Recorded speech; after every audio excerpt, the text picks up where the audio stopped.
Welcome all my dear online students. So in the previous session we have completed our enthalpy change in case of solutions, जिसमें हम लोगों ने बात करी थी enthalpy of hydration की, and we have discussed that for two cases, for partially hydrated or anhydrous salt, that was the first case, and second one was for ions. Then we have discussed about enthalpy of solution, enthalpy of dilution, enthalpy of formation of ions, और कुछ हमने salt numerical questions भी करे थे, सो that you can have the feeling कि बिल्कुल हमारा ही course perfect offline की तरह चल रहा है. Now let us take one or two more examples so that you will have more clear overview. और today will try to wind up our chapter. तो let us take one simple example.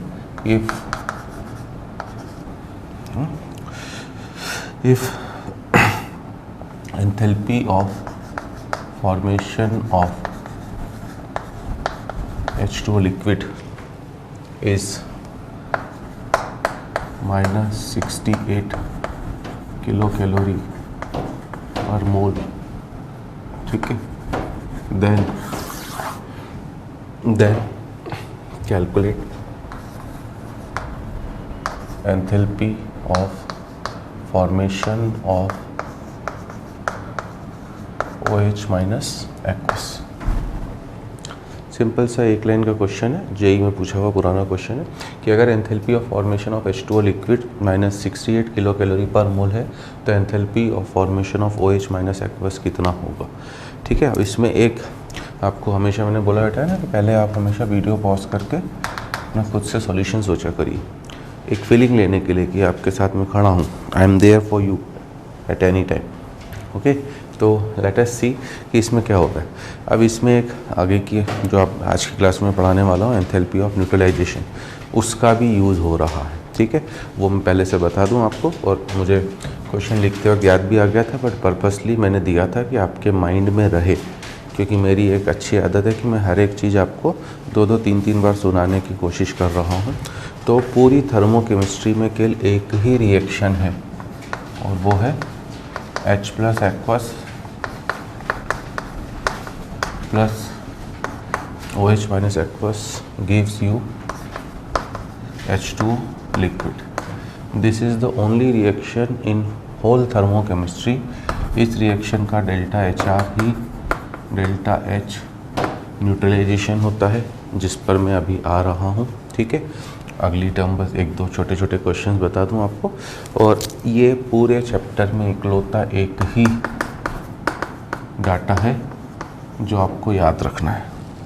तो इसलिए मैं पहले से introduce इसलिए कर रहा हूँ कि आपको याद रहे कि इस पूरे चैप्टर में केवल अभी तक आपको मैंने कोई भी डाटा याद रखने के लिए नहीं बोला था, बट एक डाटा, जैसे आयनिक इक्विलिब्रियम में हमें एक डाटा याद रखना ज़रूरी रहता है, KW, है ना. क्वेश्चन में गिवन हो तो अच्छी बात है बेटा, बट नहीं गिवन हो तो हमें KW याद होना ज़रूरी है कि KW की जो वैल्यू होती है वो 10⁻⁻14 होती है. ठीक है ना. तो ऐसे ही आपका इलेक्ट्रोकेमिस्ट्री में जैसे आपको standard oxidation reduction potential of hydrogen पता होना चाहिए 0, तो इस तरह से कुछ चैप्टर्स में एक एक दो डाटा हमें याद रखना कंपलसरी होता है. इस थर्मोकेमिस्ट्री का ये मोस्ट इम्पॉर्टेंट चीज़ है, ये आपको याद होना कंपलसरी है. ठीक है, जो अगली टर्म एंथैल्पी ऑफ न्यूट्रलाइजेशन में आने वाला है. तो अगर मुझे ये चीज़ याद है, ठीक है, आप बोलोगे सर अभी हमारी पढ़ी हुई नहीं है, बट मैंने इंट्रोड्यूस इसलिए करा कि आपके दिमाग में रहे बेटा, एक डाटा याद रखना है. अब अगर इसमें हम दुनिया के किसी भी रिएक्शन के डेल्टा H को एंथैल्पी ऑफ फॉर्मेशन का फॉर्मूला यूज़ करके कैलकुलेट कर सकते हैं, ये तो हमें पता ही है. ठीक है, और वही काम हम यहाँ पर भी कर रहे हैं. क्या कर रहे हैं, मैंने अगर इस रिएक्शन के डेल्टा HR, जो हालांकि मुझे पता है, जस्ट मैं एक फार्मूला बता रहा हूँ, in terms of enthalpy of formation I can write it as क्या, heat of formation of H2O liquid minus summation of heat of formation of H plus aqueous plus heat of formation of OH minus aqueous. लिख सकते हैं बेटा, क्योंकि ये मैं बार बार बोल रहा हूँ कि दुनिया की किसी भी रिएक्शन के डेल्टा एच को आप एंथैल्पी ऑफ फॉर्मेशन से भी कैलकुलेट कर सकते हो, एंथैल्पी ऑफ कंबशन से भी कैलकुलेट कर सकते हो, आप बॉन्ड एंथैल्पी से भी कैलकुलेट कर सकते हो। अब तो हम बिल्कुल एंड पर आ चुके हैं, उम्मीद करता हूँ काफ़ी कॉन्सेप्ट आपके क्लियर हो गए होंगे। बट जब तक चैप्टर चलेगा मैं बार बार बोलूँगा ज़रूर बेटा, क्योंकि सुन सुन के ही आपको चीज़ें याद होंगी, ठीक है। तो अब इसमें और कब कौन सा फार्मूला लगाना है बेटा, अगर क्वेश्चन में डाटा केल फॉर्मेशन का है, जैसे फॉर्मेशन एक का दिया है, दूसरे का पूछा है, अब तीसरे का मिसिंग है, तो लास्ट क्लास में हमारा enthalpy of formation of ions ही हुआ था, उसमें हमने बोला ही था कि enthalpy of formation of H plus aqueous जो होता है वो कितना होता है, 0। तो वो आपका 0 हो गया बस। तो अब आपको ये भी पता है, ये भी पता है और ये निकालना है, इसलिए इस रिएक्शन के डेल्टा एच को याद रखना कंपलसरी है। तो यहाँ से डेल्टा एच आर की value -30.7, heat of formation of H2O liquid -68 और माइनस ऑफ, है ना, ये माइनस था, मैंने अंदर मल्टीप्लाई कर दिया। तो यहाँ से बस आपको सीधे सीधे वैल्यू पता पड़ गई, enthalpy of formation of OH minus aqueous will be equals to, है ना, इसको इधर लाया बेटा, उसको उधर ले गया, तो -68 और माइनस माइनस प्लस 13.7, तो it will be minus of आपका 54.3 किलो कैलोरी पर मोल, ठीक है। तो ये पहला एक छोटा सा क्वेश्चन हो गया। मान लीजिए मैं एक और क्वेश्चन बताऊं इसको यूज़ करते हुए, ठीक है। हमसे कह रहा है if enthalpy of formation of HCl gas, if enthalpy of formation of HCl gas and Cl minus aqueous are -90 and -170 kilo calorie पर मोल, ठीक है ना, रेस्पेक्टिवली, ये दो डाटा आपको गिवन है। Then calculate enthalpy of solution, calculate enthalpy of solution of HCl gas. अब सबसे पहले तो आपको मीनिंग समझना है कि what is the meaning of enthalpy of solution of HCl gas. ये टर्म भी लास्ट टाइम आ चुकी है बेटा, है ना, इसलिए हर टर्म के ऊपर एक दो क्वेश्चन मैं अगले टर्म में इसलिए करा रहा हूँ कि आपके कॉन्सेप्ट्स और क्लियर हो। आपको अगर लास्ट सेशन में कुछ कन्फ्यूज़न रह गया हो तो दोबारा आपका दूर हो, ठीक है। तो फिर से वीडियो पॉज करके सॉल्यूशन पहले खुद सोचें अगर आप, तो एंथैल्पी ऑफ सॉल्यूशन का मतलब क्या है बेटा, एंथैल्पी ऑफ सॉल्यूशन का मतलब है जब आप 1 मोल ऑफ सॉल्यूट को डिज़ोल्व करोगे, required amount of water to form a solution of specified concentration. But इसमें भी एक रूल बोला था कि अगर अमाउंट ऑफ वाटर मेंशन नहीं है तो फिर आपको हमेशा एक्सेस ऑफ वाटर लेना है। यहाँ पर भी अमाउंट ऑफ वाटर मेंशन नहीं है, तो दैट मीन हम लोगों ने यहाँ पर भी क्या लिया बेटा, एक्सेस ऑफ वाटर लिया। और I have already told you excess of water का इनडायरेक्टली मीनिंग है कि ये HCl गैस से सीधे किस फॉर्म में चले गया, HCl एक्वस। आप इसे HCl NH2O भी लिख सकते हो बेटा, HCl एक्वस भी लिख सकते हो। और बार बार मैंने बोला था कि HCl एक्वस, क्योंकि ये छोटे छोटे क्वेश्चन है बेटा, बट स्टूडेंट को फीलिंग नहीं आ पाती कि हो क्या रहा क्वेश्चंस में। उसे हमेशा कुछ ना कुछ एक इंटरनल फियर बोल लो, फोबिया बोल लो, या टर्म्स की अंडरस्टैंडिंग नहीं है प्रॉपर, कहीं ना कहीं गड़बड़ वो उससे होती रहती है ना। तो ये HCl एक्वस है और हमें पता है बेटा एक्वस फॉर्म में कोई भी सब्सटेंस हो वो हमेशा अपने आयंस में कम्प्लीटली डिसोसिएट हो जाएगा। तो H प्लस एक्वस और Cl माइनस एक्वस। सॉल्ट्स के लिए, गैशियस आयंस के लिए एंथैल्पी ऑफ सॉल्यूशन और एंथैल्पी ऑफ हाइड्रेशन बराबर था, क्योंकि वो ion completely surrounded by water हो गया है। सॉल्ट्स के लिए भी वही हो रहा है बेटा, वो कम्प्लीटली सराउंडेड बाय वाटर है, बट वहाँ पर एक सिंगल आयन था जैसे H प्लस एक्वस, आपको याद होगा, बट यहाँ पर सब्सटेंस था बेटा, और सब्सटेंस के एक्वस का मतलब वो अपने आयंस के फॉर्म में ही आएगा, क्योंकि एक्चुअली अलग अलग आयन का इंडिविजुअली हाइड्रेशन हो चुका है, ठीक है। तो मुझे एक्चुअली इस रिएक्शन का डेल्टा H निकालना है। इस रिएक्शन के डेल्टा H को ही मैं क्या बोलूँगा, इस रिएक्शन के डेल्टा H को ही मैं बोलूँगा एंथैल्पी ऑफ सॉल्यूशन ऑफ। तो the delta H of this reaction is known as delta H solution of किसका, HCl गैस, ओके। और इसमें भी अगेन अगर उसने फॉर्मेशन की बात कर दी है बेटा, तो मुझे फिर फॉर्मेशन वाला ही फार्मूला यूज़ करना पड़ेगा। सीधे सीधे मैं अपने दिमाग में इस चीज़ को बसा लूँ तो it will be summation of enthalpy of formation of H plus enthalpy of formation of Cl minus, है ना। फॉर्मेशन में क्या फार्मूला था, बार बार मैंने आपसे बोला था याद रखने के लिए, BCF और RRP, ठीक है ना। BCF मतलब B मतलब बॉन्ड एनर्जी, C मतलब कंबशन, F मतलब फॉर्मेशन, और RRP का मतलब बॉन्ड एंथैल्पी में पहले रिएक्टेंट बाद में प्रोडक्ट, कंबशन में भी पहले रिएक्टेंट बाद में प्रोडक्ट, और फॉर्मेशन में पहले प्रोडक्ट। ये दोनों प्रोडक्ट हैं बेटा, है ना। इससे कंफ्यूज मत होना, ये एग्जिस्ट ही नहीं करेगा बेटा, है ना। ये तो केवल दिखाने के लिए है, बट एक्चुअली HCl एक्वस का हमेशा मीनिंग H प्लस एक्वस और Cl माइनस एक्वस ही होगा।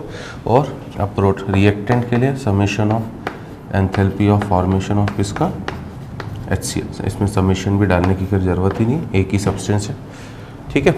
अब वापस वही चीज़ बेटा कि by IUPAC convention heat of formation of H plus aqueous कितनी है, 0। तो अगर वो 0 है तो हो गया बेटा काम। इसका भी आपको गिवन है क्वेश्चन में, इसका भी गिवन है, और बस उसके बाद आपका आंसर आ गया। तो ये क्वेश्चन होते तो एक एक लाइन के बेटा, जिनके कॉन्सेप्ट क्लियर होते ना वो तो ओवरली, जैसे मेरे पास हर तरह की बैच होती है ऑफलाइन में, है ना। कुछ एकदम अच्छे बच्चों की बैच भी होती है जिसमें हार्डली 40-50 स्टूडेंट्स होते हैं। अब उनमें बस क्वेश्चन बोलो और आंसर आ जाता है, क्योंकि ये उन्हें पता है, उनको फीलिंग क्लियर हो जाती है कि हाँ क्या हो रहा है, तुरंत उनके दिमाग में स्ट्राइक करता है। जैसे इसमें जैसे ही बोला उनके दिमाग में तुरंत रिएक्शन क्लिक कर जाती है कि अच्छा HCl गैस गया H plus aqueous Cl minus aqueous, जिसमें H प्लस तो हट गया, बचा केवल Cl माइनस की फॉर्मेशन से HCl हटाओ, और डाटा तो सिंपल है ही, तो धड़ से सीधे -170 और -90 इमीडिएटली वो आंसर दे देते हैं, सॉरी है ना, माइनस का 80 किलो कैलोरी, ठीक है।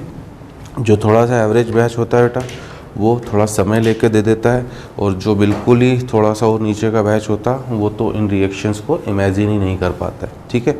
उनके लिए फिर भी मैं ये स्ट्रेस करूँगा कि मैं तो कोशिश तो कर रहा हूँ बेटा पूरी समझाने की, बट स्टिल अगर आपको कन्फ्यूज़न हो तो आपको मेजरली 4 चीज़ों में कमांड कर लीजिए, ठीक है ना। आपको फॉर्मेशन में, कंबशन में, बॉन्ड एंथैल्पी में, क्योंकि लगभग 90% ऑफ द क्वेश्चन इन्हीं के ऊपर आएंगे, ठीक है। Enthalpy change in case of solution below average students के लिए हमेशा थोड़ा सा कंफ्यूजिंग ही रहता है, बिकॉज वो रिएक्शंस को प्रॉपरली ना इमेजिन कर पाते, ना सोच पाते, ना फीलिंग आ पाती है उनको, ठीक है ना। तो वो चाहें तो बेटा इस पार्ट को स्किप कर सकते हैं, और चौथा पार्ट ज़रूर एंथैल्पी ऑफ न्यूट्रलाइजेशन जो अब मैं चालू कर रहा हूँ, ठीक है ना। तो ये अपने आप में 2 काफ़ी अच्छे क्वेश्चन है, सिंपल और शॉर्ट। अब क्वेश्चंस का तो कोई एंड नहीं बेटा, मैं कराने को तो खूब करवा सकता हूँ, बट मैं इतने सफिशिएंट नंबर ऑफ इलस्ट्रेशन ले रहा हूँ so that your concepts become clear, ठीक है। तो let us move to our next most important term, that is enthalpy of neutralization.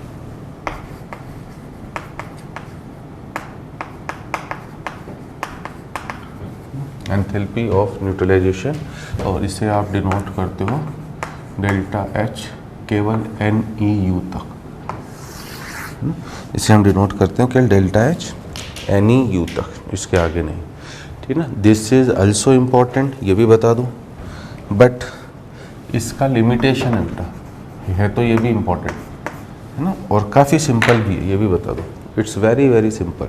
इसका लिमिटेशन क्या है कि न्यूट्रलाइजेशन केवल हमेशा कि इनका होता है एसिड और बेस, तो this enthalpy of neutralization is restricted. सबसे पहले तो ये एक अच्छी चीज़ है कि इसमें आपको ज़्यादा दिमाग लगाने की ज़रूरत ही नहीं है, because it is restricted only for acid and base. तो इसमें और कोई रिएक्शन जैसे फॉर्मेशन, कंबशन और बॉन्ड एंथैल्पी है ना, थोड़ा तो मज़ा आया होगा आपको सुन के, दिल को तसल्ली हुई होगी कि फॉर्मेशन, कंबशन और बॉन्ड एंथैल्पी तो दुनिया की हर रिएक्शन के ऊपर लग रहे थे, बट ये केवल और केवल एसिड और बेस के ऊपर ही लगने वाला है, और किसी के ऊपर ये कभी भी आपका लगने वाला नहीं, ठीक है ना। तो सबसे बड़ी खुशी की बात ये है कि ये केवल एसिड बेस के ऊपर ही लगने वाला है। न्यूट्रलाइजेशन का मतलब ही होता है एसिड रिएक्ट कर जाए किसके साथ, आपका बेस के साथ, ठीक है। तो अब इसकी जो डेफिनेशन होती है, ये इकलौती डेफिनेशन है, अभी मैंने बोला ये भी आपको याद रखना ज़रूरी है, ये इसी से आएगा बेटा, है ना। अब दूसरा, ये इकलौती डेफिनेशन है, पहले मैं डेफिनेशन लिख लूँ बेटा। तो enthalpy change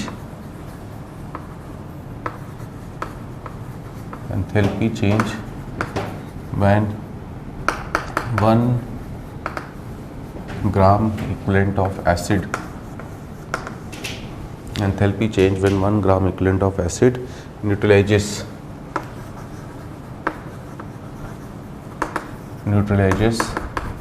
1 gram equivalent of base, है ना। तो फिक्स है एसिड बेस के लिए, ठीक है। अब यही मैंने बोला कि ये इकलौती डेफिनेशन है, एक तो इकलौता डाटा है, सबसे पहली बात तो पूरे चैप्टर का यही जो इसी में आने वाला है बेटा, जो आपको याद होना कंपलसरी है। दूसरा, this is the only definition. अभी तक आप देखिए हमने कितनी चीज़ों की बात कर ली। हमने enthalpy of formation, enthalpy of combustion, enthalpy of hydrogenation, enthalpy of isomerization, enthalpy of transition, है ना, enthalpy of fusion, enthalpy of sublimation, enthalpy of आपका क्या वेपोराइजेशन, ठीक है, ionization enthalpy, electron gain enthalpy, lattice enthalpy, ठीक है, hydration enthalpy, solvation enthalpy, enthalpy of solution, enthalpy of dilution, इतनी सारी एंथैल्पीज की बात हम कर चुके। और हर एंथैल्पी में हम लोगों ने बोला था कि 1 मोल ऑफ सब्सटेंस होना चाहिए। हर एंथैल्पी 1 मोल के लिए डिफाइंड है। दिस इज़ द ओनली इकलौती डेफिनेशन, ठीक है, which is defined for 1 gram equivalent. ऐसा क्यों, अभी एक्सप्लेन भी करूँगा बेटा, है ना। बट मैं भले एक्सप्लेन कर दूँ, कहीं ना कहीं दिमाग में, ठीक है ना, जिनके पुराने कॉन्सेप्ट उतने क्लियर नहीं है बेटा, उनके दिमाग में थोड़ा सा कचरा रह ही जाता है, ठीक है। तो इस वजह से मैं आपको एडवाइस दूंगा कि सबसे पहले तो उस कचरे को निकालने के लिए, है ना, आपकी मैं इसकी डेफिनेशन ही 3 बना के बता देता हूँ स्टूडेंट्स को, कि पहली से कन्फ्यूज़न हो तो दूसरी से तो कन्फ्यूज़न पूरी तरह से निकल जाएगा, ठीक है ना, ठीक है। क्या दूसरी डेफिनेशन है बेटा, enthalpy change, enthalpy change when acid base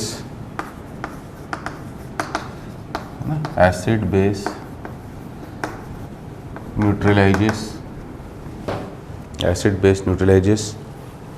each other, एक दूसरे को न्यूट्रलाइज कर रहा है। Acid base neutralises each other and forms 1 mole of water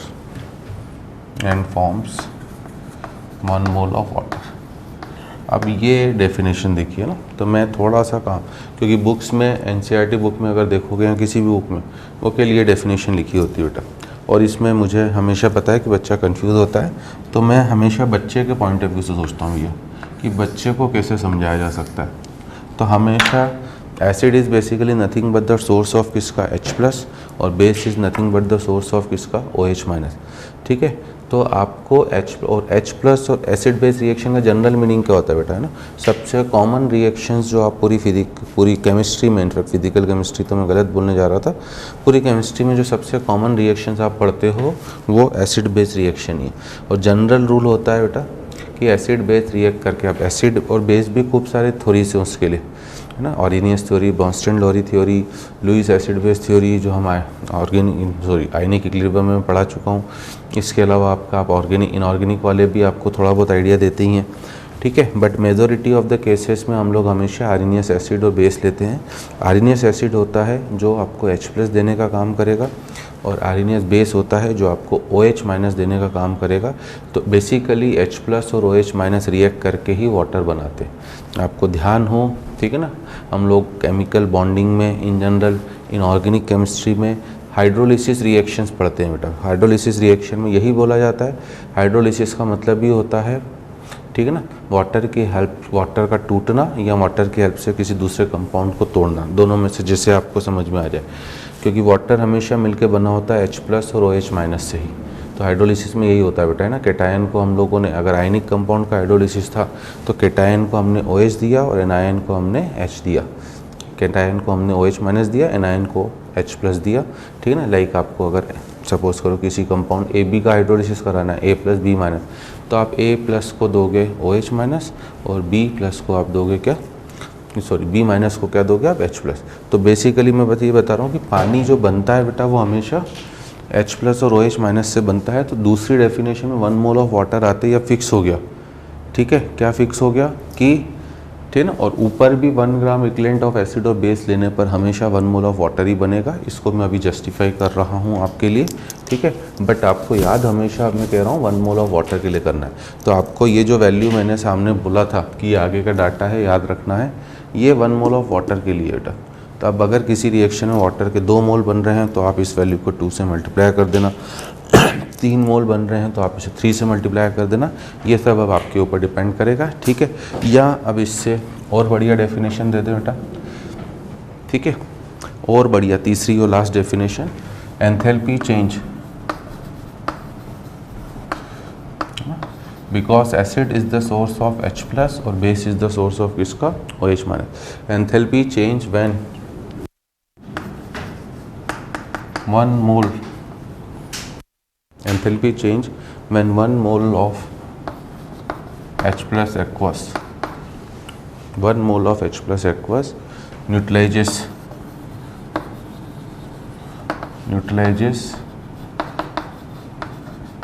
1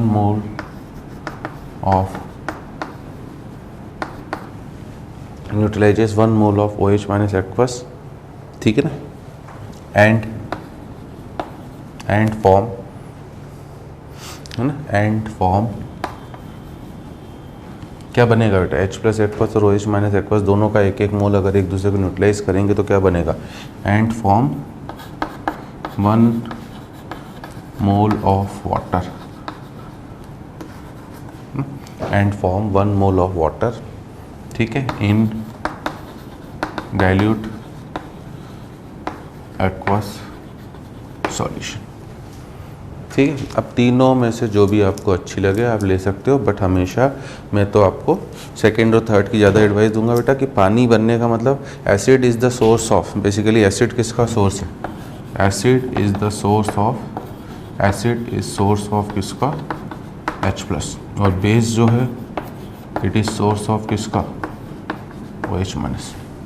तो एसिड आपको H प्लस देगा, बेस आपको OH माइनस देगा, ठीक है। और अल्टीमेटली एसिड बेस रिएक्शन में H प्लस और OH माइनस ही कंबाइन करके क्या बनाते हैं, आपके H2O बनाते हैं, ठीक है। तो 1 ग्राम इक्विवेलेंट हमने लिया ही इसलिए था बेटा। अब अगर मैं क्लियर कर दूं, है ना, हमें H प्लस का 1 मोल चाहिए, पहले तो इस चीज़ को क्लियर कर दूं, और हमें OH माइनस का भी 1 मोल चाहिए, ठीक है। तो ध्यान दीजिएगा बेटा, अगर आपने मोनोप्रोटिक एसिड लिया,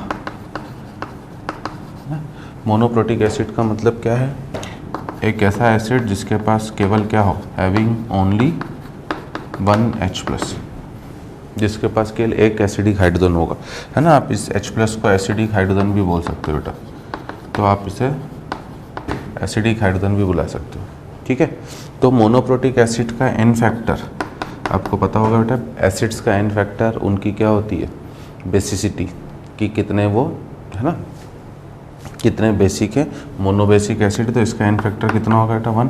तो लाइक मैं कोई भी मान लो HA ले रहा हूँ, अब ये टूटेगा H प्लस और किस में, A माइनस, ओके। और हमारे पास यहाँ पर एक पुराना फार्मूला भी थोड़ा सा यूज़ होगा इस पार्ट को समझने के लिए, इक्विवेलेंट्स बराबर एन फैक्टर इनटू मोल्स।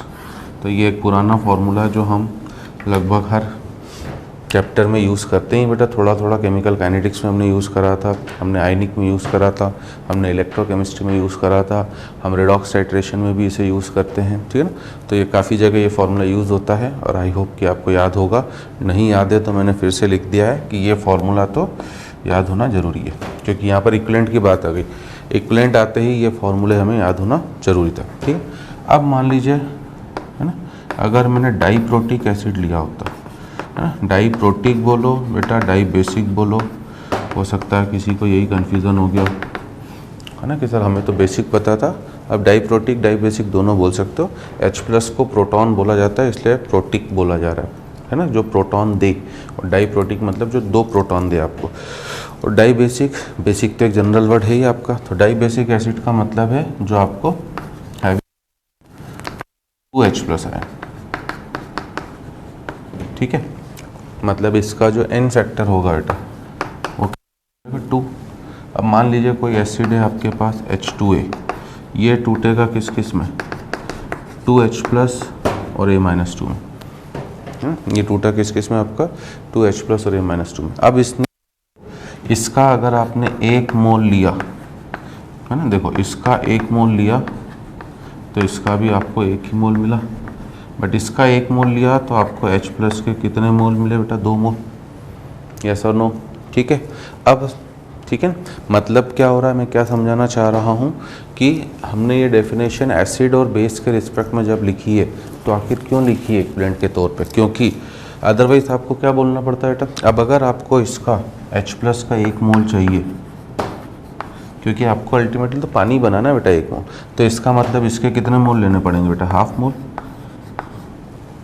सही है, ठीक है। तो मैं ये समझाना चाह रहा हूँ आपको कि अब डेफिनेशन अगर आप एसिड बेस के टर्म्स में बोलोगे तो आपको बार बार डेफिनेशन बदलना पड़ेगी। What is the meaning of definition बदलना, आप बोलोगे कि मोनोप्रोटिक एसिड हो तो 1 मोल, डाइप्रोटिक एसिड हो तो ½ मोल।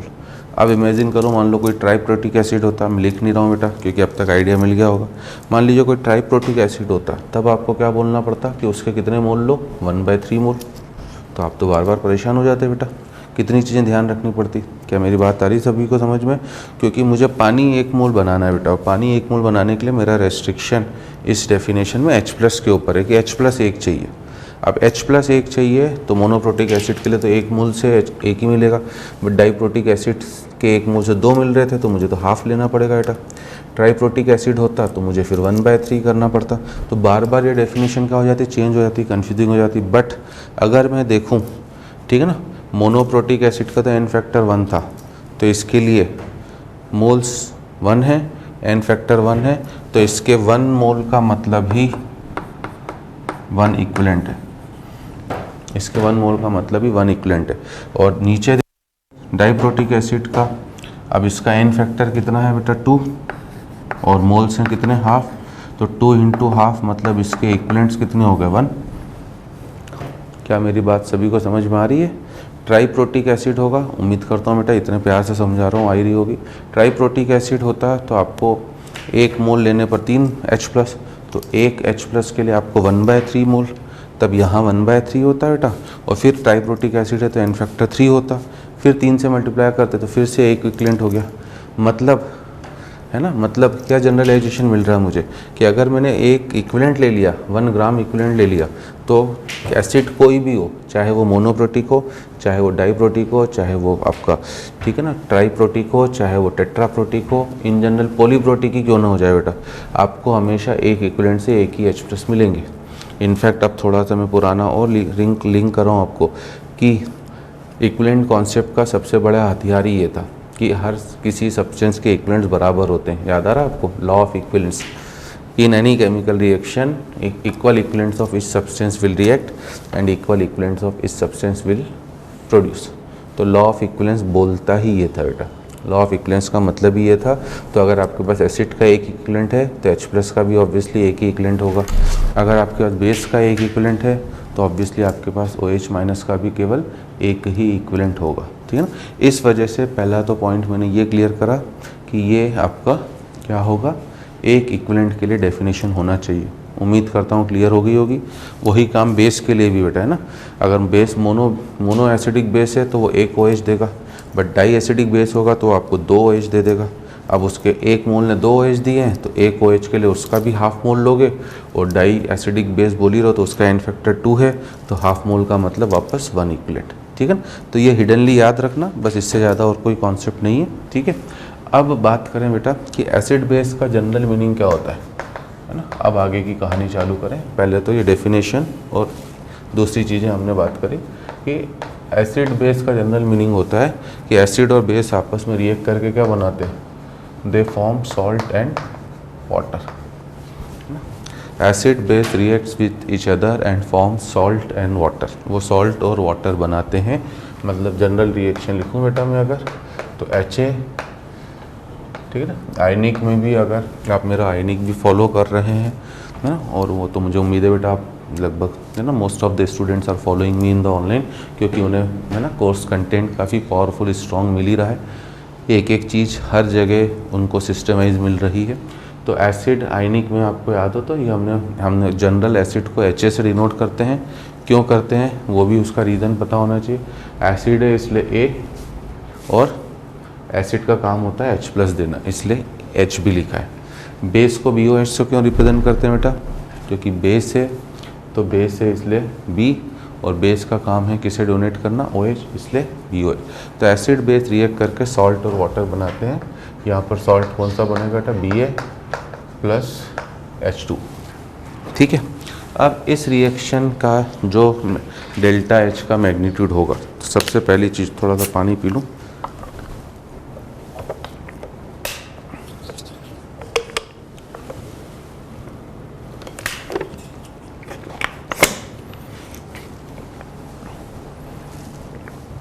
सबसे पहली चीज़ बेटा, इस रिएक्शन का ΔH जो होता है वो नेगेटिव होता है ना। तो ये एक, क्योंकि आपको हर रिएक्शन का साइन पता होना चाहिए बेटा, तो ये अगली चीज़ एक नोट कर लेना बेटा। Acid base neutralization is an exothermic process.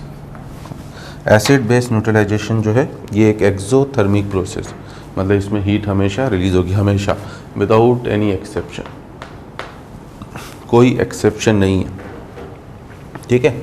अब ये जो ΔH है बेटा, ठीक है ना, कि ये ΔH नेगेटिव तो है, बट ये ΔH का मैग्नीट्यूड किसके ऊपर डिपेंड करेगा?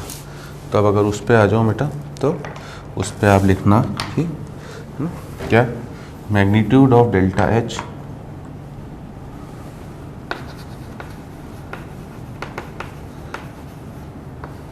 magnitude of ΔH depends on, ये ΔH का मैग्नीट्यूड, क्योंकि वहाँ पे मैंने एक वैल्यू याद करी है बेटा, मैं उसी पे आ रहा हूँ। Magnitude of ΔH depends on दो फैक्टर्स के ऊपर डिपेंड करता है। पहला, strength of acid and base taken. पहला है बेटा strength of acid base taken, कि आपने जो एसिड बेस लिए हैं, क्योंकि हमें पता है एसिड दो तरह का हो सकता है, स्ट्रॉन्ग भी हो सकता है, वीक भी, और सिमिलरली बेस भी दो तरह का हो सकता है, स्ट्रॉन्ग भी और वीक भी। ठीक है ना।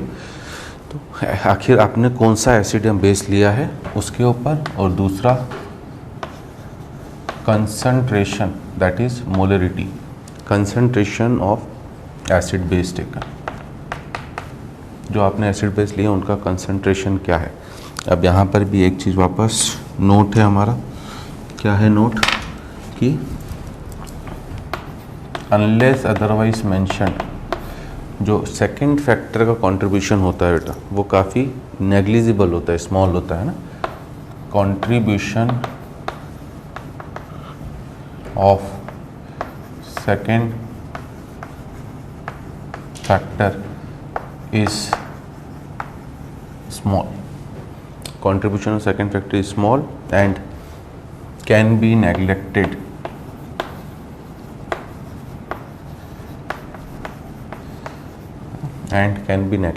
if enthalpy of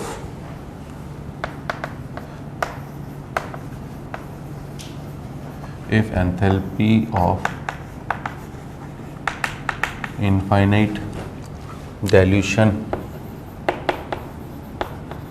is not given।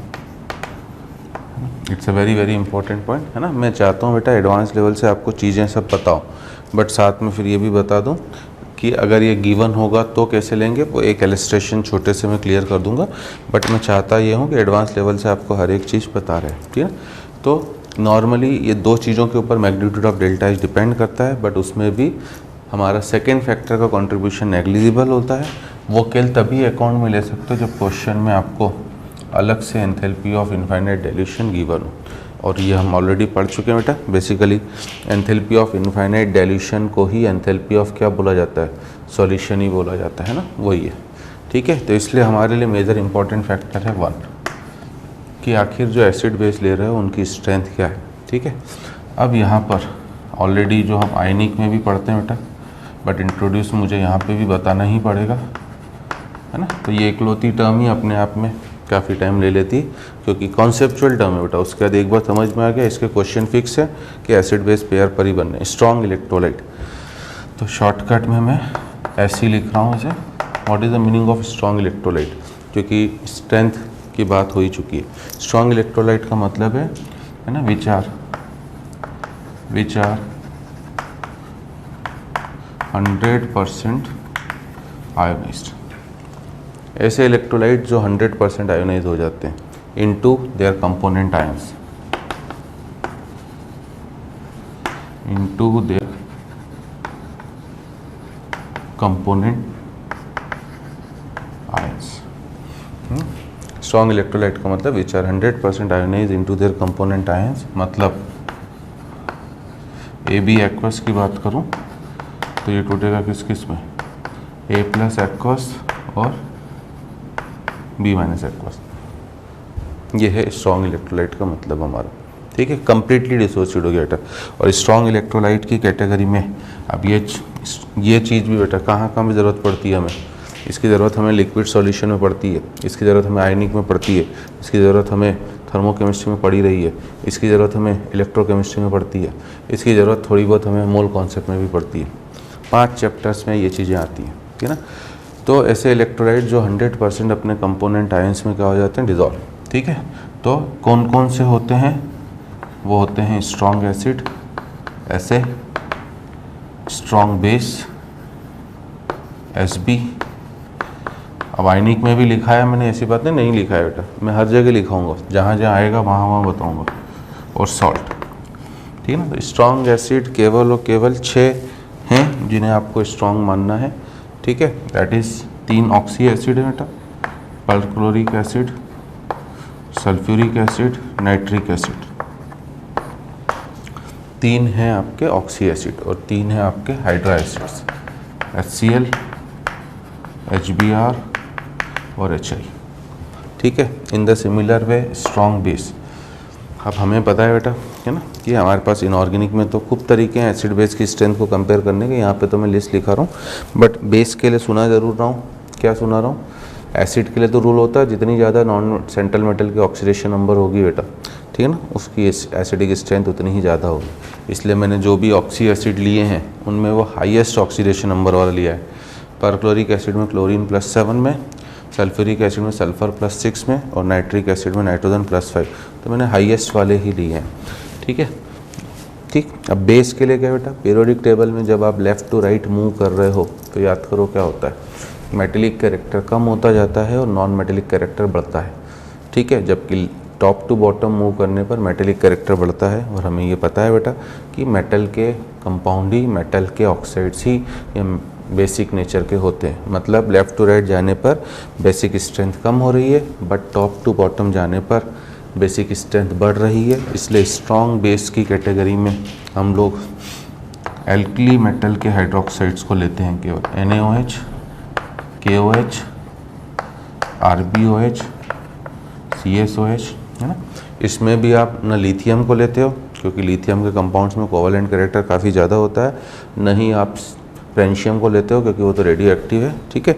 और एल्कलाइन अर्थ मेटल में केवल और केवल आप बेरियम हाइड्रोक्साइड को लेते हो, ठीक है। और सॉल्ट्स में बेटा कोई रेस्ट्रिक्शन नहीं, all salts are considered to be strong electrolyte. अब बात करें हम लोग वीक इलेक्ट्रोलाइट और फिर देखें क्या क्या वेरिएशन हो रहा है। वीक इलेक्ट्रोलाइट का मतलब WE, और WE का मतलब which are not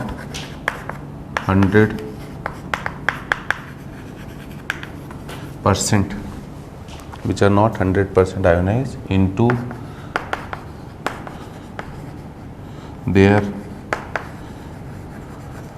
component ions, जो अपने कंपोनेंट आयंस में नहीं डिसॉल्व होने वाले हैं। मतलब इनके लिए क्या होगा बेटा, इनके लिए आपका AB एक्वस है तो इनके लिए एक इक्विलिब्रियम एस्टैब्लिश हो जाता है।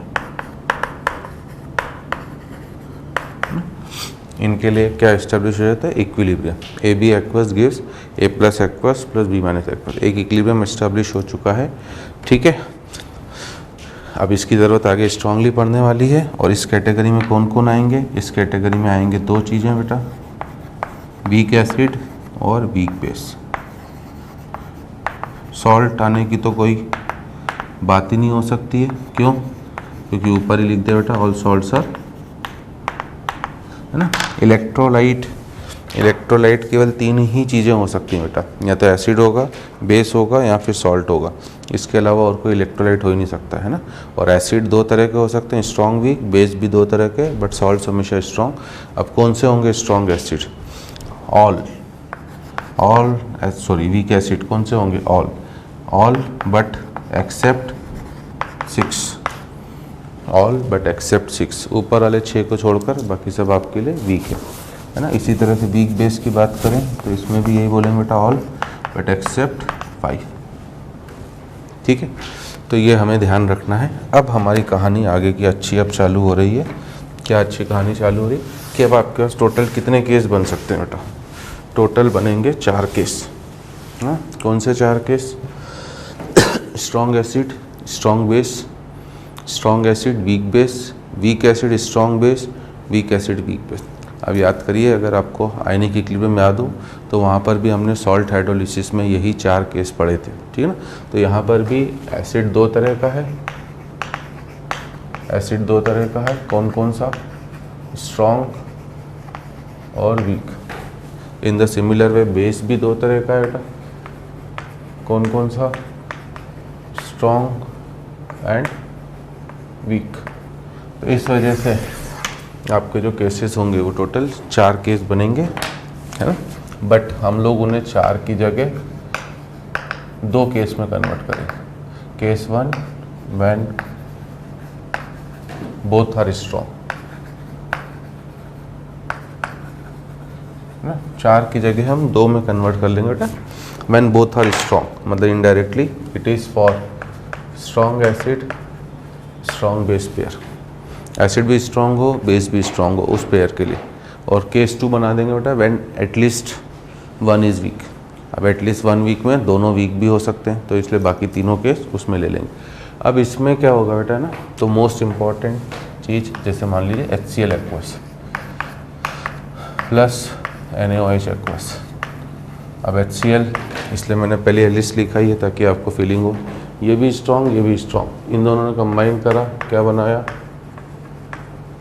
HCl aqueous plus H2O liquid. Just now I have told you, और आपने समझ भी लिया बेटा कि HCl एक स्ट्रॉन्ग एसिड है, और स्ट्रॉन्ग इलेक्ट्रोलाइट का मतलब है जो 100% आयोनाइज हो जाएगा। तो ये आयोनाइज हो गया H प्लस एक्वस और Cl minus aqueous. In the similar way NaOH aqueous, ये आयोनाइज हो गया Na प्लस एक्वस और OH माइनस एक्वस, ठीक है ना। NaCl एक्वस ये हो गया Na प्लस एक्वस और Cl minus aqueous plus H2O liquid. Water को मैंने नहीं करा बेटा, है ना, क्योंकि वाटर एक वीक इलेक्ट्रोलाइट है। आपको पता ही होगा water is a bad conductor of electricity, ठीक है। तो पुरानी चीज़ों को भी थोड़ा रिकॉल करना है, ऐसा नहीं, ठीक है। तो अब देखो Na plus Cl minus Na plus Cl minus दोनों तरफ से cancel. Ultimately what reaction is remaining? H plus aqueous plus OH minus aqueous gives H2O liquid, okay. मान लीजिए मैं एक एग्जांपल और लिख दे रहा हूँ आपके लिए। HCl की जगह हालांकि लिखने की ज़रूरत नहीं बेटा, बोल के भी बोल सकता हूँ, बट ठीक है 1 मिनट और ले लूँ। HNO3 एक्वस लिया होता, मान लीजिए बेस में KOH लिया होता। हाँ, बस ये है कि लेना स्ट्रॉन्ग वाली लिस्ट में से ये जो सामने लिखा हुआ है। अब इनको लिया, इन दोनों ने रिएक्ट करके क्या बनाया? KNO3 aqueous plus H2O liquid, ठीक है। तो HNO3 एक्वस किस किस में टूटेगा? H plus aqueous plus NO3 minus aqueous. KOH aqueous किस किस में टूटेगा?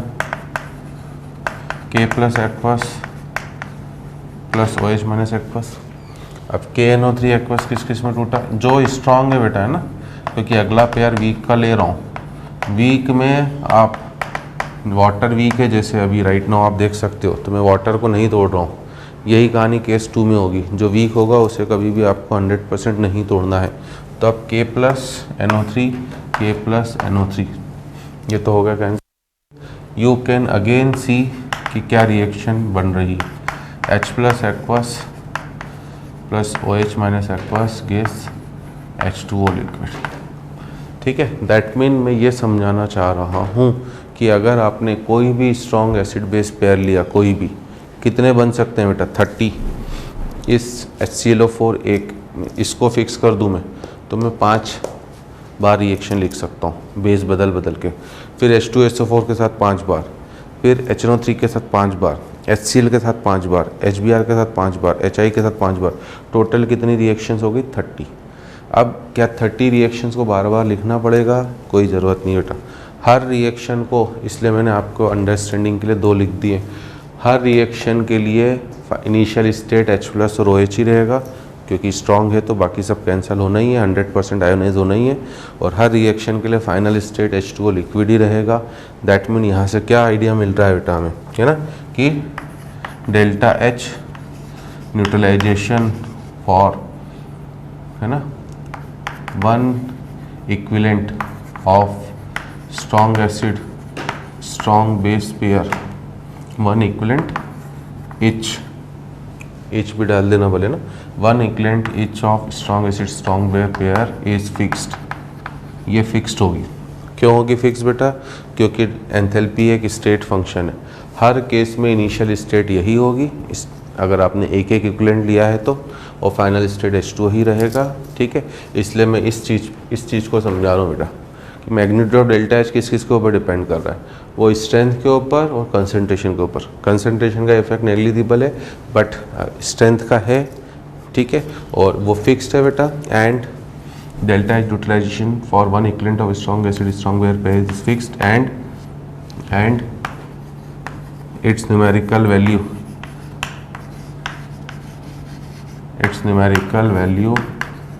is 13.7 kilo calorie. It's a very important point, you have to remember.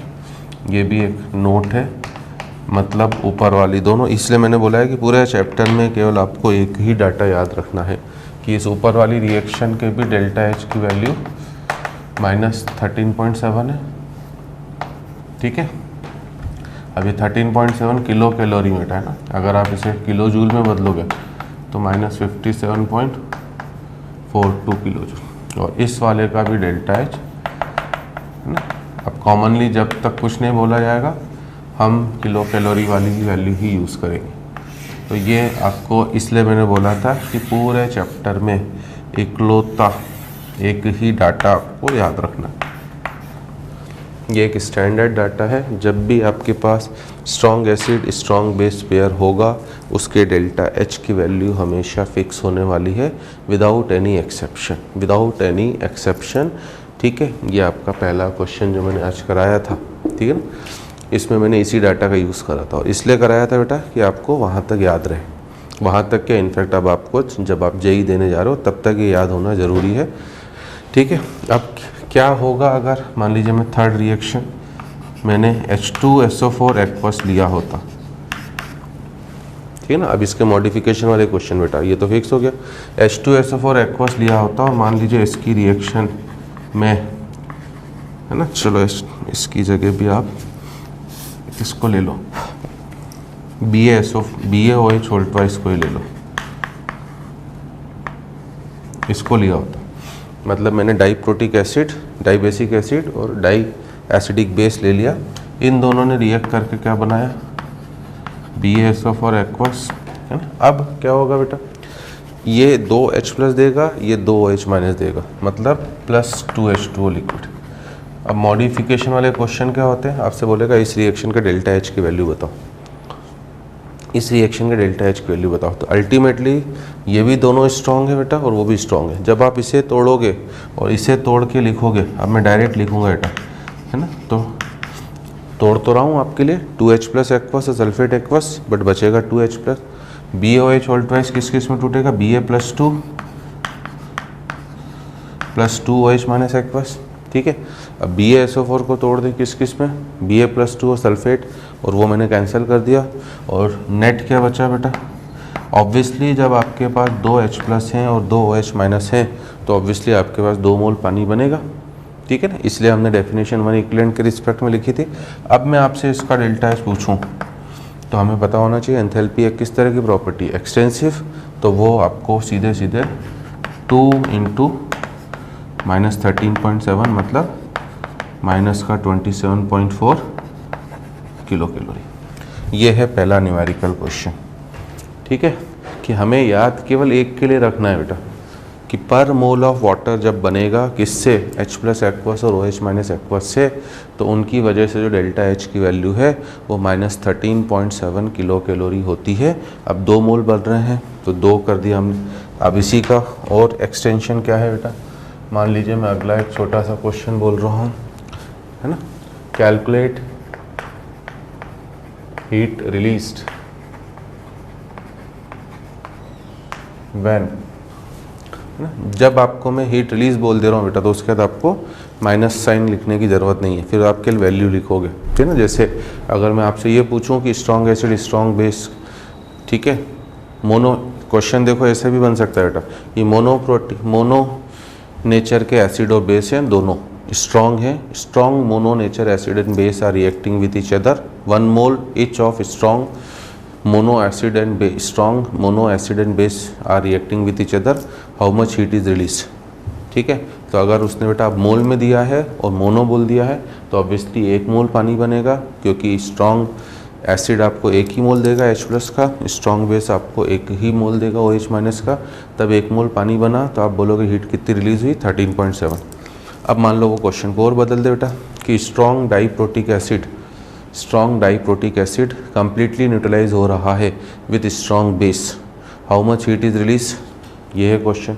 Strong diprotic acid है, अब बेस कोई भी हो बेटा, अभी तो बेस भी मैंने डाई लिया है, बट उसने जब कंडीशन दे दी है कि कंप्लीटली न्यूट्रलाइज हो रहा है, तो जब कंप्लीटली न्यूट्रलाइज बोल दिया है तो अब बेस कोई भी हो, मुझे तो इसका न्यूट्रलाइजेशन कंप्लीट कराना है, और इसका न्यूट्रलाइजेशन कंप्लीट होने का मतलब ये 2 H+ देगा, तो ऑब्वियसली इसे न्यूट्रलाइज करने के लिए बेस के भी 2 OH- चाहिए, बेस से भी। अब वो स्ट्रॉन्ग हो या डाई, मतलब मोनो हो या डाई हो, मुझे उससे कोई लेना देना नहीं। पानी कितना बनेगा, 2 मोल ही बनेगा, और 2 मोल पानी बनेगा तो अब हीट रिलीज कितना बोलेंगे, 27.4। ये लैंग्वेज वाले क्वेश्चन है बेटा जिनमें वो आपको उलझा सकता है, और जब तक आप मेरे साथ हैं मैं उलझने तो नहीं दूंगा आपको, ठीक है। तो अब जैसे हीट रिलीज, अगले में मैं थोड़ा सा और लैंग्वेज यूज़ कर रहा हूँ, चेंज कर रहा हूँ, calculate heat release when 200 ml 0.2 molar, ठीक है ना, HI एक्वस। अब ये है कंसंट्रेशन का रोल बेटा, कि कंसंट्रेशन 0.2 मोलर मैंने लिखा है, ठीक है, जो उतना ज़्यादा इन्फिनिट डाइल्यूशन वाला नहीं है, बट हम लोगों को अभी तो, ठीक है ना, इसे सेकेंड वाले फैक्टर जब तक नहीं गिवन है तब तक हमें अकाउंट में नहीं लेना है। 200 ml of 0.2 molar HI aqueous reacts with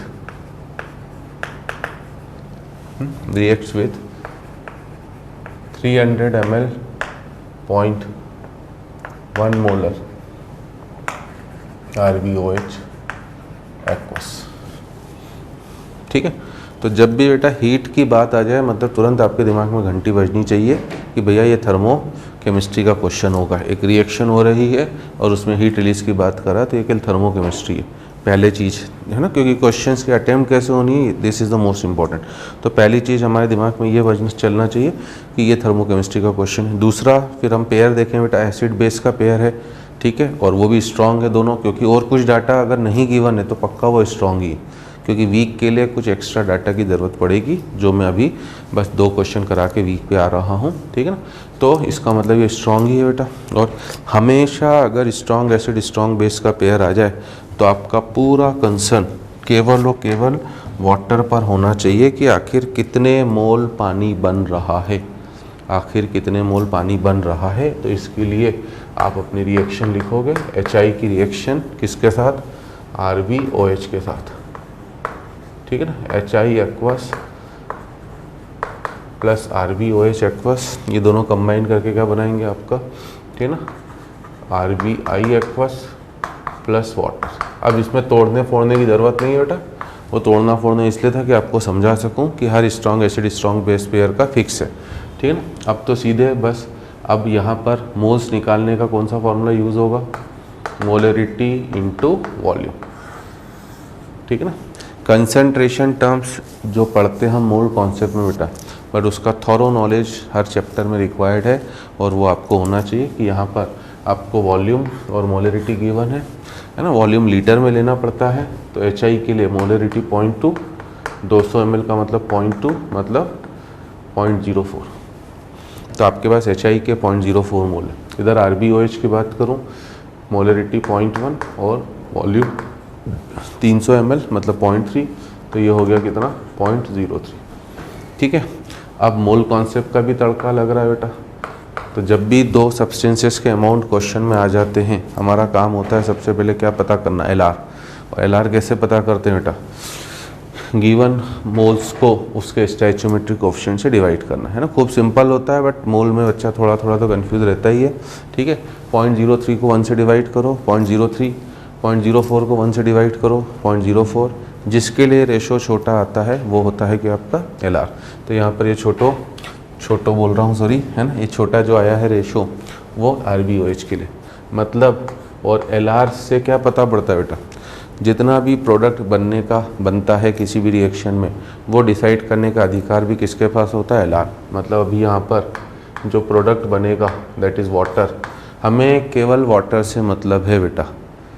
acid base reaction में अगर हीट रिलीज का क्वेश्चन आ रहा है, केवल और केवल पानी के मोल्स निकालने हैं, एक्सेस रिएजेंट कितना बचा, RBI कितना बना, ये सब करके आप केवल अपना टाइम खोटी करेंगे, ठीक है ना। तो इसलिए आपको समय भी बचाना है बेटा, आपका समय खूब ज़्यादा कीमती है बेटा। क्वेश्चंस तो स्टूडेंट की एक दिक्कत ये भी होती है सर, क्वेश्चन बन तो जाते हैं, समय खूब लगता है। तो मैं आपकी इन सब चीज़ों में ही मदद करूंगा। एक तो क्वेश्चन जो पहले अभी तक आप जहाँ पर भी पढ़े हुए हैं, आपके अगर 10 क्वेश्चन में से 5 बन रहे थे, तो मेरे कोर्स के बाद गारंटेड 7 या 8 बनेंगे आपके, ये मेरा एश्योरेंस है, ठीक है ना। और अगर आपके पहले से ही 8-9 बन रहे थे, बट आप उन 10 क्वेश्चन को करने में 50-60 मिनट लगा रहे थे, तो इस कोर्स के बाद आप उन्हें 20 से 30 मिनट में पक्का कर लेंगे, ठीक है। तो ये आपको मैं एश्योरेंस दे रहा हूँ, but you have to sincerely follow this course, उसी के बाद आपको ये बेनिफिट मिलने वाला है, ठीक है। तो अब मैं बात कर रहा हूँ क्या, ठीक है, number of moles equals to क्या, मोलरिटी इनटू वॉल्यूम से ये हो गया। वाटर के मोल्स हो गए 0.03, ख़त्म कहानी, बाकी कुछ मत सोचो बेटा, ठीक है। हाँ, अगर इसका कोएफिशिएंट 2 होता तो क्या करते बेटा, डबल कर देते, ठीक है ना। 3 होता तो ट्रिपल कर देते, इसका 2 होता, इसका 1 होता तो क्या कर देते, हाफ कर देते, 0.03 का। तो ये आपको पता ही होगा बेटा। इसके लिए भी मैं जनरल रूल बताता हूँ, अगर किसी को डाउट हो तो वो भी बता दो बेटा। 3A gives 5B, ठीक है ना। तो अगर A के मोल से B के मोल्स निकालने हैं, तो हमेशा जिसके, मान लो मैं आपको कह रहा हूँ कि A के 6 मोल हैं, B के कितने मोल बनेंगे, तो जिसके मोल्स आपको किसके निकालने, B के बेटा।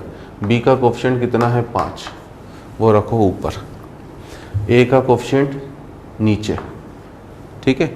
मतलब सीधा सीधा रूल बेटा, जिसको निकालना है उसका कोएफिशिएंट ऊपर, और जिसको क्या करना है आपको, जिससे निकालना है उसका कोएफिशिएंट नीचे मल्टीप्लाइड बाय 6, ठीक है।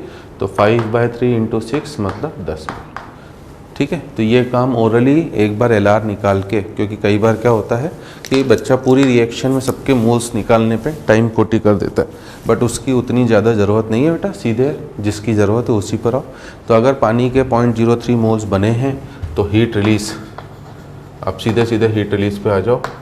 हीट रिलीज कितनी हो जाएगी, 0.1 मोल पानी बनता तो कितनी हीट रिलीज होती, 13.7 किलो कैलोरी। अब बन रहा है कितना, 0.03, ठीक है ना। तो 13.7, अब मैं कैलोरी में निकाल लेता हूँ बेटा, तो इंटू 1000 भी कर देता हूँ। ये तीनों जीरो से ये सब डेसिमल गए, तो 137 इंटू 3 मतलब 411 कैलोरी, है ना। वेरी वेरी नाइस क्वेश्चन, ठीक है। देखो इसी क्वेश्चन का, है ना, एक और पार्ट कर लें। हाँ चलो, एक ही पार्ट काफ़ी है। हाँ, अब एक चीज़ और बता दूं बेटा, इम्पोर्टेंट नोट आपका, कि what is the role of second factor. हमें उसकी ज़्यादा ज़रूरत तो नहीं है बेटा, बट एटलीस्ट बता ज़रूर दूँ। सेकेंड फैक्टर का रोल ये है कि HCl M1 मोलरिटी वाला, NaOH M2 मोलरिटी वाला, ठीक है, दोनों अलग अलग मोलरिटी के हैं, रिएक्ट करके NaCl बना रहे हैं of M3 molarity plus water. समझे?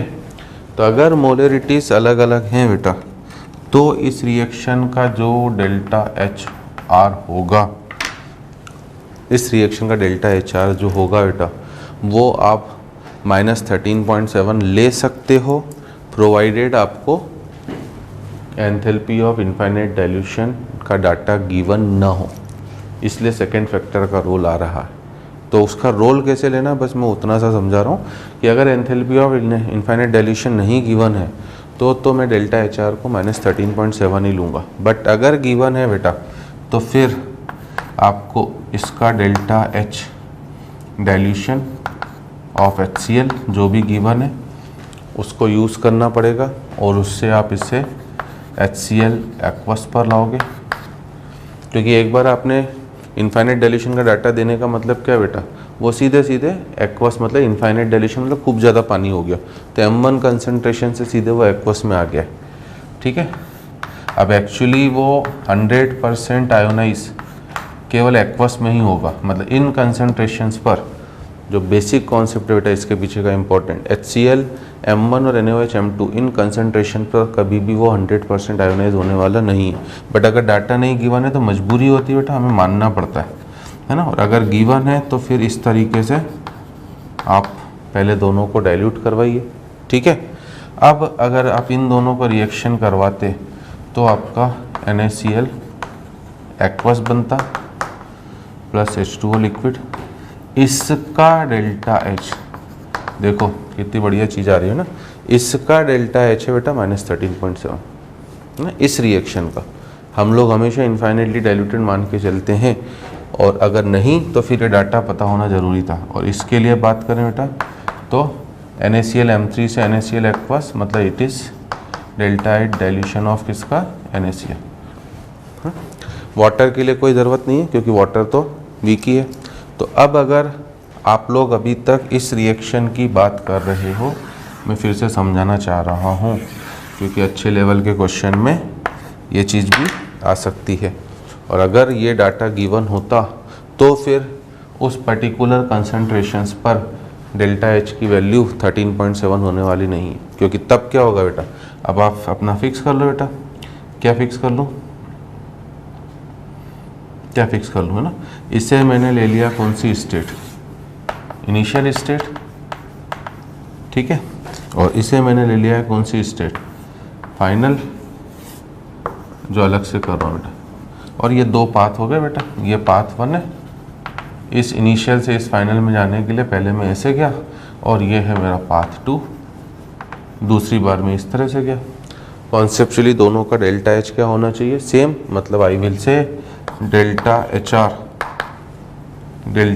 पहले पाथ का बेटा plus del H dilution of किसका, NaCl, ठीक है। पहला path delta HR plus del H dilution of NaCl, it should be equals to delta H dilution of किसका, HCl, ये पहले दूसरे पाथ से चल रहा हूँ बेटा, plus del H dilution of क्या, NaOH, ओके, और प्लस -13.7। तो मैं आपसे ये कह रहा हूँ कि अगर ये डाटा ही गिवन नहीं होता बेटा, दिस और दिस, अगर ये गिवन नहीं होता तो गिवन नहीं है, जैसे ऊपर वाला क्वेश्चन जो आपके सामने लिखा है मैंने, ये गिवन नहीं है तो फिर आपको इन्हें मजबूरी में नेग्लिजिबल मानना ही पड़ता। और ये नेग्लिजिबल हो जाता तो डेल्टा HR की वैल्यू ऑटोमेटिकली कितनी हो जाती है आपकी, -13.7 ही हो जाती। तो गिवन है तो फिर इस तरीके से करना पड़ेगा, नहीं गिवन है तो हमेशा हर strong acid strong base pair के लिए जब भी 1 मोल पानी बन रहा है तो उसका डेल्टा एच का वैल्यू फिक्स है, वो हमेशा 13.7 किलो कैलोरी हीट ही रिलीज़ करेगा, ठीक है ना। तो strong acid strong base pair में जितना मुझे आता था मैंने एक एक चीज़ आपको कुरेद के बता दी है, और ये फिक्स वैल्यू केवल और केवल strong acid strong base pair के लिए है, क्योंकि वीक होते ही कहानी थोड़ी सी बदलेगी। तो आप यहाँ तक नोट करें बेटा, तो मैं वीक का भी एक केस बता दूँ। चलिए अब केस 2 अगर हम लोग लेते हैं बेटा, केस 2 है एटलीस्ट वन इज वीक।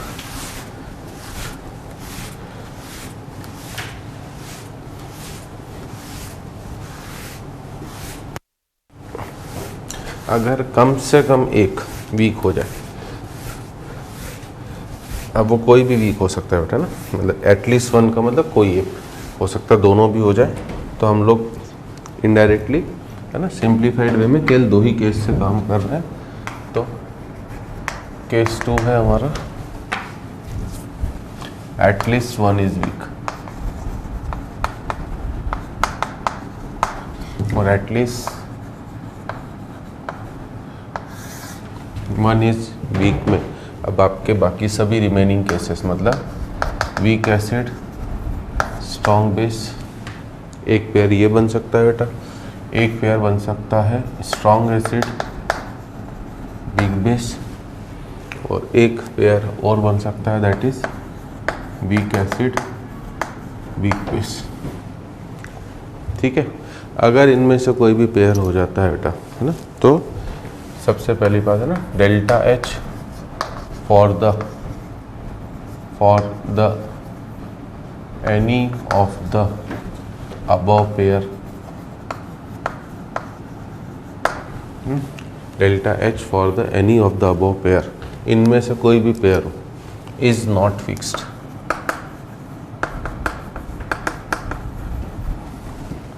अब कोई फिक्स वैल्यू नहीं है बेटा, फिक्स वैल्यू पूरे थर्मोकेमिस्ट्री में के लिए एक ही है, वो है H plus aqueous plus OH minus aqueous gives H2O liquid, जब 1 मोल पानी बन जाए पूरे H प्लस और पूरे OH माइनस से, और वो है 13.7। अब क्यों नहीं फिक्स है बेटा, क्योंकि अभी मैंने बोल दिया बेटा वीक और दोनों वीक कभी भी 100% आयोनाइज होने वाले नहीं है, और अगर ये 100% आयोनाइज नहीं होंगे तो इन्हें आपको आयोनाइज कराने के लिए कुछ ना कुछ एक्स्ट्रा क्या करनी पड़ेगी, हीट देनी पड़ेगी, और वो हीट आप कभी नहीं दोगे। ऐसा नहीं कि आप आग लगा के बैठ गए, बोले कि हमें तो सर आग लगाने में मज़े आते हैं, हम खूब आग लगाएंगे, आप एक्स्ट्रा हीट देने बैठ गए, नहीं। वो अपने आप जो बेटा, जब भी 2 एसिड बेस आप मिलाओगे, एक बीकर में एसिड है दूसरे बीकर में बेस है, जब भी आप इन दोनों को मिलाओगे, ठीक है, तो हमेशा हीट रिलीज़ होनी है। मैंने नोट बना के लिखा हुआ है, acid base neutralization is an exothermic reaction, ठीक है ना। ये ऐसा नहीं कि आप सोचो स्ट्रॉन्ग है तो हीट रिलीज हो रही है, मैंने जनरल स्टेटमेंट दिया है, एसिड बेस एक एक्सोथर्मिक है, चाहे अब दोनों स्ट्रॉन्ग हो चाहे दोनों वीक हो, एक्सोथर्मिक तो हर बार होगी ही होगी। तो एक्सोथर्मिक होने का मतलब क्या है बेटा, एक बीकर में एसिड था दूसरे में बेस था, अगर आपने उन्हें किसी थर्ड कंटेनर में मिला दिया तो ऑब्वियसली हीट रिलीज होगी, उस रिलीज हीट से आपके सॉल्यूशन का टेम्परेचर बढ़ता है। हमें कैसे पता पड़ेगा हीट रिलीज होगी, तो अब नेक्स्ट सेशन में आएगा बेटा, है ना। मुझे लग रहा था आज लास्ट सेशन हो जाएगा, बट अभी कैलोरीमेट्री रेजोनेंस एनर्जी 2 टर्म्स और बाकी हैं जो 1 घंटा लगभग खाई जाएंगे हमारा, तो हम नेक्स्ट क्लास में वाइंड अप करेंगे। आज हम पहले इसको बस ख़त्म करते हैं, ठीक है। तो मैं ये कह रहा था आपसे कि ये एक इंस्ट्रूमेंट होता है लेबोरेटरी में, ब्रांच होती है कैलोरीमेट्री, और उस इंस्ट्रूमेंट का नाम होता है कैलोरीमीटर। उस इंस्ट्रूमेंट से हम मेज़र करते हैं आखिर कितनी हीट रिलीज़ हुई, ठीक है ना। साइंटिस्ट ने एक्सपेरिमेंट कर करके हर रिएक्शन का निकाला है बेटा, ऐसा नहीं कि बस उनको सपने में आया था और उन्होंने आपको डेल्टा एच बता दिया, ठीक है। तो उस इंस्ट्रूमेंट में मेज़र करा गया। तो जब पहली बार हमने देखा बेटा दोनों पेयर स्ट्रॉन्ग डाले उस कैलोरीमीटर के अंदर रिएक्शन करवाने के लिए, तो हमने देखा कि हर बार जो टेम्परेचर राइज था, अगर इनिशियल टेम्परेचर फिक्स रखा, अमाउंट भी फिक्स रखा, तो हर बार टेम्परेचर राइज आपका सेम आ रहा था। तो इसीलिए फिर साइंटिस्ट ने बोला कि हर strong acid strong base pair का डेल्टा एच का वैल्यू सेम ही रहेगा अगर 1 मोल पानी बन रहा है। बट वीक एसिड में जब उन्होंने देखा तो टेम्परेचर राइज पहले से कम हुआ, ठीक है, जो स्ट्रॉन्ग एसिड स्ट्रॉन्ग बेस में हो रहा था। दैट मीन इससे उन्हें पता पड़ेगा कि हीट रिलीज कम हो रही है, ठीक है। दूसरा कि हर बार पेयर अलग अलग एसिड या बेस लेने पर डेल्टा एच की हीट टेम्परेचर जो फॉल चेंज था वो अलग अलग हो रहा था। तो इसका मतलब ये फिक्स वैल्यू नहीं हुई बेटा। क्यों नहीं हुई फिक्स वैल्यू, क्योंकि ये डिपेंड करेगा कि एसिड और बेस किस स्ट्रेंथ का है। है ना। जैसे आपने अगर एसिटिक एसिड लिया और फॉर्मिक एसिड लिया, दो अलग अलग case, one student is performing experiment with acetic acid while another student is performing experiment with formic acid. So both are weak acid, but they both will get the different temperature change. इसका acetic acid वाला का अलग होगा बेटा, if the starting conditions are same, amount सब कुछ same है, दोनों को NaOH से न्यूट्रलाइज करवा रहे हो आप, दोनों के टेम्परेचर राइज की वैल्यू अलग अलग होगी। वाई? क्योंकि एसिटिक एसिड एक वीक एसिड है, किससे? Formic acid. ये शायद आपको इनऑर्गेनिक कह रहा हूँ, ऑर्गेनिक केमिस्ट्री से भी पता है बेटा, ठीक है। क्योंकि H का तो I इफेक्ट 0 होता है, बट CH3 का प्लस I इफेक्ट होता है, और प्लस I इफेक्ट वाले हमेशा एसिड की स्ट्रेंथ को कम करते हैं। और ये आपको ऑर्गेनिक तो हो गया ना, आयनिक से भी पता है, मैंने भी बताया है, अगर आपको याद हो। एसिटिक एसिड के Ka की वैल्यू होती है 1.8 × 10⁻⁵, जबकि फॉर्मिक एसिड के Ka की वैल्यू होती है 1.8 × 10⁻⁴। जिस एसिड का Ka जितना ज़्यादा होता है वो एसिड उतना ही स्ट्रॉन्ग होता है, ठीक है ना। तो ये मैं सब आपको बता चुका हूँ। तो इस वजह से अब ये value delta H for any of the above pair is not fixed, ये फिक्स नहीं है, अलग अलग पेयर के लिए अलग अलग होगी। एंड इट्स न्यूमेरिकल वैल्यू, एक तो फिक्स नहीं है बेटा, दूसरी बात इट्स न्यूमेरिकल वैल्यू, अब बार बार ये मैं बोल चुका हूँ बेटा, बट तब भी मैं लिखना ज़रूरी समझूंगा, फॉर 1 मोल ऑफ वाटर, यानी कि आप उसी में गड़बड़ कर दो। It's numerical value for 1 mole of water, ठीक है, इज लेस देन 13.7 किलोकैलोरी, है ना। इसमें भी स्टूडेंट क्या होता है कि, है ना, ऑफलाइन में तो मेरे झगड़े हो जाते हैं स्टूडेंट से काफ़ी, कि स्टूडेंट इसमें क्या करता है, स्टूडेंट इसमें बोलता है sir numerical value less than है 13 मतलब मैं स्टूडेंट से मस्ती में पूछता हूँ कि माइनस लेस देन है 13.7 से, तो -13.7 से छोटा -14 की -13 क्या लोगे? स्टूडेंट सीधे -14 बोल देता है ना, ठीक है, वो मैथमेटिक्स लगा देता है कि -14 छोटा है -13.7 से। बी केयरफुल, ये मैथमेटिक्स नहीं है बेटा, ये केमिस्ट्री है।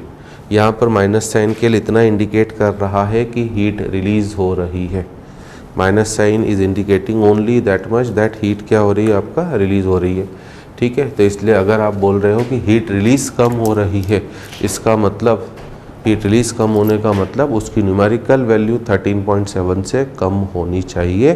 क्यों? क्योंकि some part of the release heat उस पर्टिकुलर वीक एसिड या वीक बेस के आयोनाइजेशन में चला गया है। आप अलग से कोई एक्स्ट्रा हीट नहीं दे रहे हो बेटा, आपको कुछ नहीं करना है। मैंने बार बार बोला है ये कंपाउंड पानी में सॉल्युबल है कि नहीं, ये एग्जाम्पल मैं बार बार देता हूँ आपको, है ना। मुझे प्यास भी लग रही थोड़ी सी कि मैं आपसे पूछूं ये चौक वाटर में सॉल्युबल होगी कि नहीं, सॉल्युबिलिटी को कैसे चेक करते हैं। मैं हर बार ये एग्जांपल देता हूं ताकि आपके माइंड में रहे। आपने इस चौक को उठा के पानी में डाल दिया, थोड़ी देर तक छोड़ दिया बेटा, 2-4 मिनट घूम लिया, व्हाट्सएप में मैसेज वैसेज चेक कर ले, फेसबुक में भटिया लिया किसी से, ठीक है, 2-4 फोटो लाइक कर दिए किसी के, जो भी करा आपने। उसके बाद आपने देखा अगर नीचे चौक का पीस नहीं दिखाई दे रहा है मतलब वो सॉल्युबल हो गया, और दिखाई दे रहा है तो इनसॉल्युबल है। बस ये है सॉल्युबिलिटी का रूप। अब सॉल्युबिलिटी में हमेशा 2 एनर्जीज इन्वॉल्व होती हैं, है ना, वो भी इसी चैप्टर का पार्ट है, हम करेंगे भी बात बेटा। कौन सी? पहले इसका जो क्रिस्टल बना हुआ है बेटा, ये क्रिस्टल की शेप में नज़र तो आ रहा ना, हालांकि ये एमॉर्फस सॉलिड है, बट समझने के लिए पहले जो इसका क्रिस्टल बना हुआ है ये टूटेगा, पहले जो इसका क्रिस्टल बना हुआ है ये टूटेगा बेटा, है ना। और ये क्रिस्टल टूटने के बाद क्या करेगा आपका, और टूटने के लिए कहाँ से एनर्जी आएगी, कहीं से नहीं, वो अंदर ही अंदर चल रही है। ये टूटने के लिए एनर्जी जो चाहिए उस एनर्जी को बोलते हैं कौन सी? Enthalpy, lattice enthalpy. और फिर इसका हाइड्रेशन होगा, तोड़ने के लिए एनर्जी चाहिए, हाइड्रेशन में एनर्जी रिलीज़ होगी, ठीक है। अगर रिलीज एनर्जी इतनी ज़्यादा हो जाए कि वो तोड़ने के लिए जो एनर्जी चाहिए थी उसको क्रॉस कर जाए, तो फिर आपको ये क्रिस्टल पानी में नज़र आने वाला नहीं है। दैट मीन आप बोलोगे ये कंपाउंड क्या हो गया, वाटर में सॉल्युबल हो गया, ठीक है ना। तो अब आपके माइंड में ये डाउट ज़रूर आ सकता है कि सर स्टार्टिंग वाली एनर्जी कहाँ से आई। चलो हाइड्रेशन में तो एनर्जी रिलीज़ होती, शुरू में कैसे आई? तो जैसे ही बेटा पानी में डाला, एटलीस्ट सरफेस के मॉलिक्यूल्स का तो हाइड्रेशन चालू हो गया, पानी चिपका तो सही कुछ ना कुछ आके। हाइड्रेशन में हमेशा एनर्जी रिलीज़ होती है, लास्ट सेशन में मैंने बताया था। उस एनर्जी रिलीज से इनके क्रिस्टल जो 2 मॉलिक्यूल्स के बीच में फोर्स ऑफ अट्रैक्शन था वो हल्का सा कम हुआ, उससे फिर थोड़ा सा पानी और अंदर घुसा, फिर हाइड्रेशन हुआ, उससे और एनर्जी रिलीज हुई, वो और टूटा। अब लगातार पानी अंदर घुसते जा रहा, घुसते जा रहा, घुसते जा रहा है। मतलब अगर हाइड्रेशन प्रॉपर होता जा रहा है इसका, तो हाइड्रेशन एनर्जी हमेशा लैटिस एंथैल्पी से ज़्यादा होगी और वो क्रिस्टल को तोड़ तोड़ के पूरी तरह से सॉल्युबल बना देगी। ठीक है, तो इसी तरह से यहाँ पर भी वही कहानी है कि आपको अलग से कोई हीट देने की ज़रूरत नहीं है बेटा, आपको अलग से कोई भी हीट देने की ज़रूरत नहीं है। जो हीट रिलीज़ हो रही थी उसी में से कुछ वो एब्जॉर्ब कर लेगा, इसलिए न्यूमेरिकल वैल्यू आपकी 13.7 से कम हो जाएगी।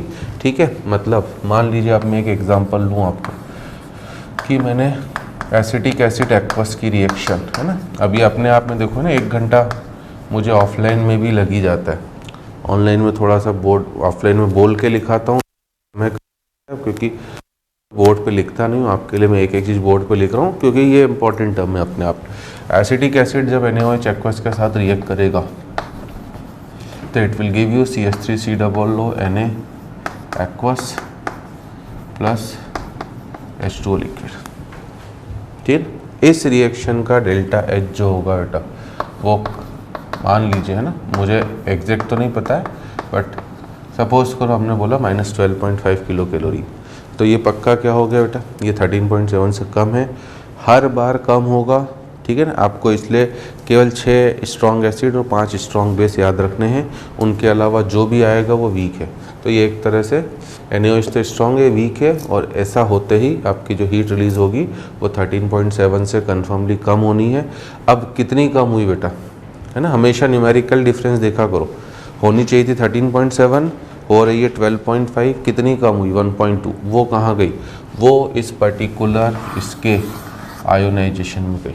मतलब अगर मैं आपसे पूछूं, अभी अगली टर्म भी है, मैं लिखा भी रहा हूँ डेफिनेशन, अगर मैं आपसे पूछूं कि what is the delta H ionization of acetic acid, तो delta H ionization of acetic acid, बार बार मैं कह रहा हूँ बेटा बस न्यूमेरिकली डिफरेंस देखना है, होना चाहिए था 13.7 क्योंकि पानी का 1 मोल बन रहा है।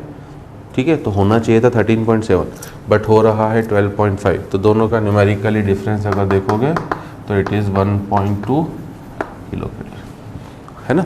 ठीक है, अब इसको मैं पूरा समझाऊं बट उसके लिए पहले एक और डेफिनेशन यहीं पे डाल दूं, क्या, enthalpy of ionization, enthalpy of ionization, ये भी एक इम्पॉर्टेंट टर्म है जो यहीं पर यूज़ होगी। ठीक है ना, तो इसमें क्या बोलेंगे बेटा, it is enthalpy change when, ये तब का एंथैल्पी चेंज है when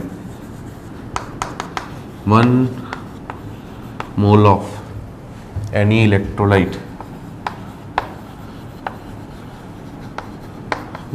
when 1 mole of any electrolyte, enthalpy change when 1 mole of any electrolyte is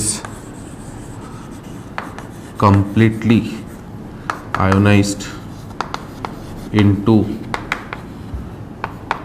its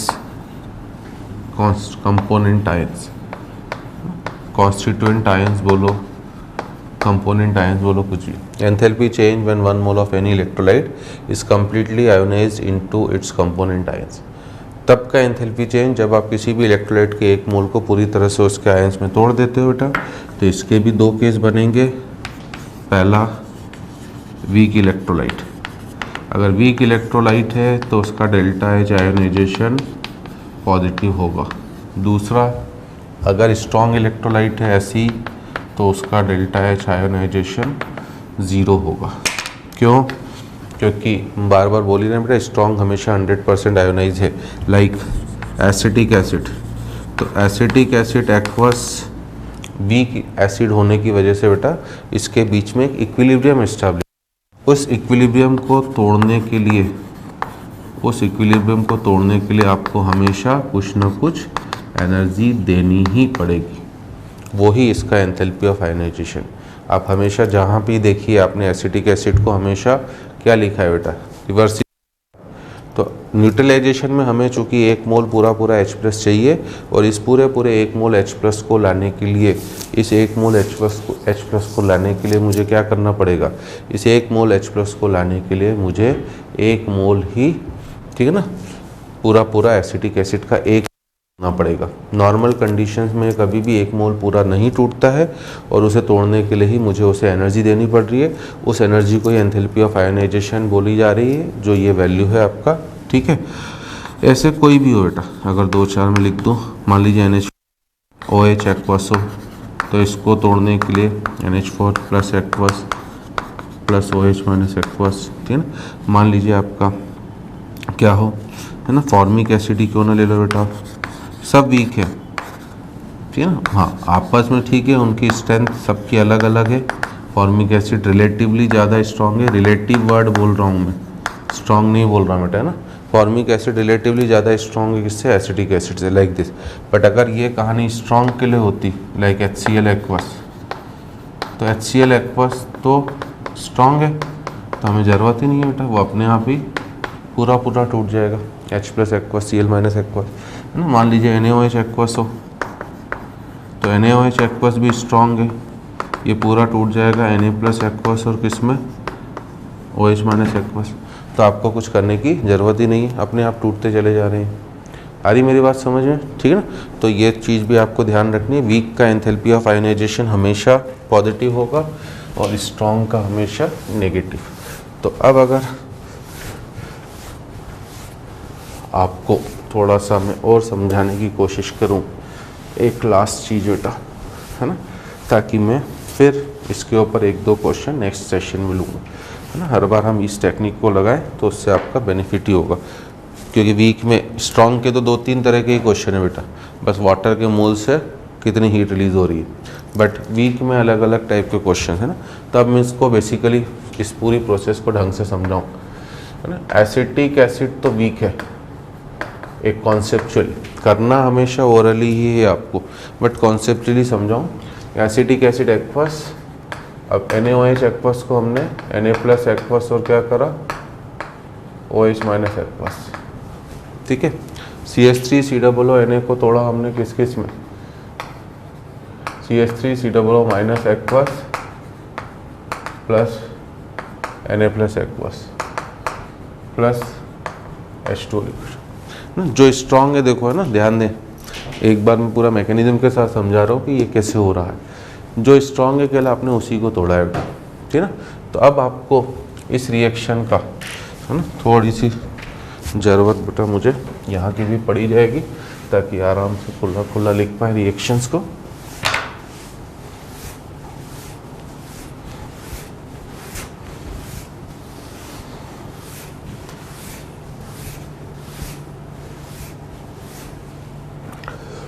ठीक है ना। तो मैं क्या कर रहा हूँ आपसे कि इसका डेल्टा एच आपको गिवन था कितना, -12.5, ठीक है।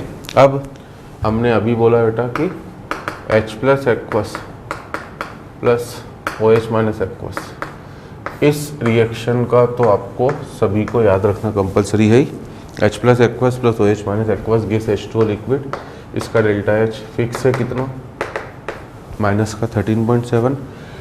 और रही बात बेटा कि CH3COOH aqueous gives you CH3COO minus aqueous plus H plus aqueous, इसका डेल्टा एच हमें पता नहीं बेटा, मान लो x है। तो ये 3 इक्वेशन देखो, इक्वेशन नंबर 1, 2, 3, तो मैंने आपसे क्या बोल दिया है, आपको करना तो ओरली है, नहीं तो आप परेशान हो जाओगे, बट एडवांस लेवल के लिए मैं एक क्वेश्चन बता रहा हूँ कि हो क्यों रहा है।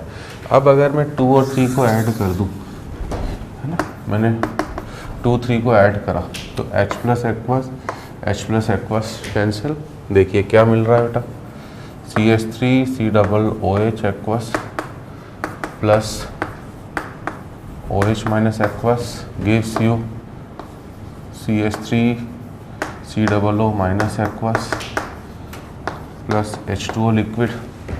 तो डेल्टा एच कितना हो गया, -13.7 प्लस x, है ना। थर्मोकेमिकल इक्वेशंस और ऑर्डिनरी एल्जेब्रिक इक्वेशन जिन्हें आप ऐड सब्ट्रैक्ट कुछ भी कर सकते हो, आपने दोनों को ऐड करा, ठीक है ना, तो डेल्टा एच भी उनका ऐड हो गया। अब अगर मैं देखूँ तो फर्स्ट रिएक्शन और ये वाली रिएक्शन दोनों क्या है बेटा, सेम है, मतलब इसको मान लो, चलो मैं 4 नाम दे दूँ, तो इक्वेशन 1 and 4 आर आइडेंटिकल, मतलब -12.5 जो है it should be equals to -13.7 plus x. और आप देख लो x की वैल्यू यहाँ से भी कितनी आई बेटा, 1.2 किलो कैलोरी। अब आप मुझे बताइए बेटा कि जब हमें तो एग्ज़ाम में केवल आंसर ही तो निकाल के आना है। अगर सही आंसर हमारे, मैं कह रहा हूँ आपके बगल में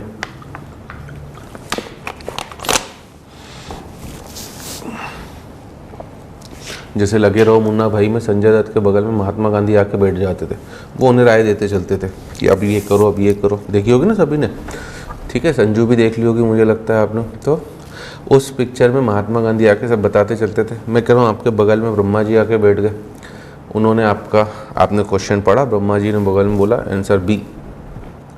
ब्रह्मा जी तो परम शक्ति है बेटा, उन्होंने बोल दिया बी तो टिक करो, इतना तो भरोसा करना पड़ेगा आपको, है ना। अगले का सी, वो आपके इसलिए बगल में परम शक्ति बैठे हैं बेटा। 90 के 90 क्वेश्चन आप मुश्किल से 2 मिनट में टिक करके, 10 मिनट में टिक करके बैठ जाओ, उनके साथ बटियाओ या एक्टिंग करो पेपर हाँ हाँ करने की, ठीक। तो अगर आपके पास ऐसी कोई परम शक्ति मिल गई है बेटा जो आपको आंसर बता रही है, तो फिर तो टिक ही करना है ना बेटा, फिर आपको टाइम थोड़ा खोटी करना है, ठीक है। तो जब हमारा आंसर यहीं से ओरली था तो ये करने की हमें ज़रूरत ही क्या। ये केवल एक बार कॉन्सेप्ट क्लियर करने के लिए थी कि एक्चुअल प्रोसेस ये होती है बेटा। हमें ढंग से जो एडवांस लेवल में जिनको है ना एक एक चीज़ क्लियर होना, जिनको लगता है मुझे एक एक चीज़ पता होना चाहिए, उनके लिए बेटा। बाकी अदरवाइज़ हर जने के लिए एग्ज़ाम में तो यही तरीका रहेगा बेटा कि जो भी वैल्यू आपको गिवन है 13.7 में से उस वैल्यू को माइनस कर दो, you will immediately get the enthalpy of ionization of क्या, किसकी, उस पर्टिकुलर एसिडियम बेस की, है ना। अब इसमें उल्टे टाइप का क्वेश्चन क्या हो सकता है, मान लीजिए हमसे बोल रहा है कि delta H ionization of formic acid जो है 0.7 किलो कैलोरी है। ये क्वेश्चन है बेटा, है ना, कि if delta H ionization of formic acid is 0.7 kilo calorie then calculate heat released when 1 mole of formic acid reacts with 1 mole of formic acid reacts with 1 mole of KOH।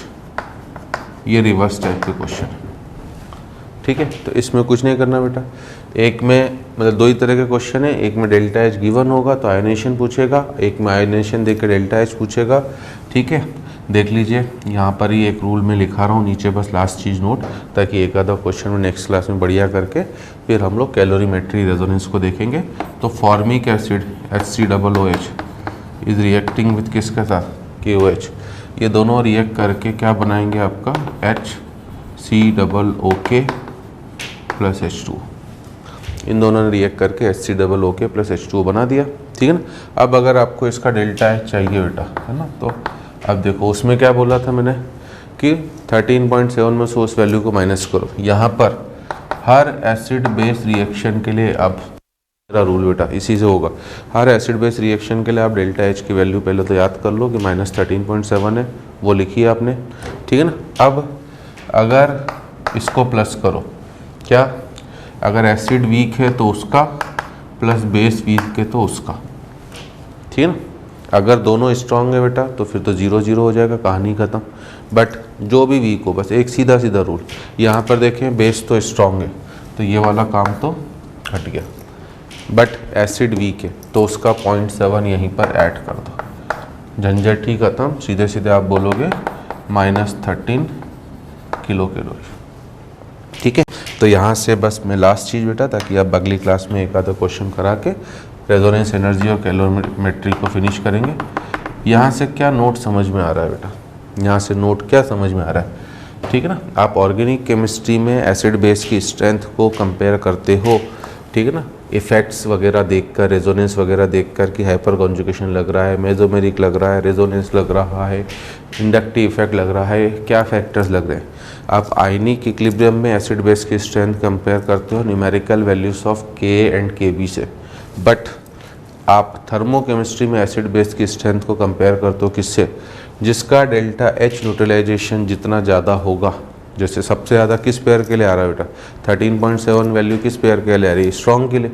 But अब उससे जितना कम होता जा रहा है, जैसे इसका 13 है, एसिटिक एसिड का 12.5 है, तो यहाँ पर क्या रूल हो रहा है बेटा, higher is the value of, क्योंकि ये कंपैरिजन वगैरह पूछ सकता है, हायर इज़ वैल्यू ऑफ किसका, delta H neutralization, higher is value of delta H neutralization, और लोअर, उल्टा है ना, और lower is value of delta H ionization. समझे? देखिए न्यूट्रलाइजेशन की वैल्यू फॉर्मिक एसिड के लिए ज़्यादा है बेटा, न्यूमेरिकल वैल्यू 13 है, जबकि एसिटिक एसिड के लिए 12.5। अब आयनेशन की बात करूं तो आयनेशन की वैल्यू एसिटिक एसिड के लिए है 1.2, बट फॉर्मिक एसिड के लिए 0.7, तो इसलिए जिसकी लोअर है, ठीक है ना, ऑब्वियसली जिसकी डेल्टा एच आयनेशन लोअर होगी, जैसे स्ट्रॉन्ग एसिड की तो 0 है, इसलिए उनका डेल्टा एच न्यूट्रलाइजेशन सबसे ज़्यादा है। तो higher is the value of delta H neutralization और lower is the value of delta H ionization, ठीक है ना, मोर स्ट्रॉन्गर विल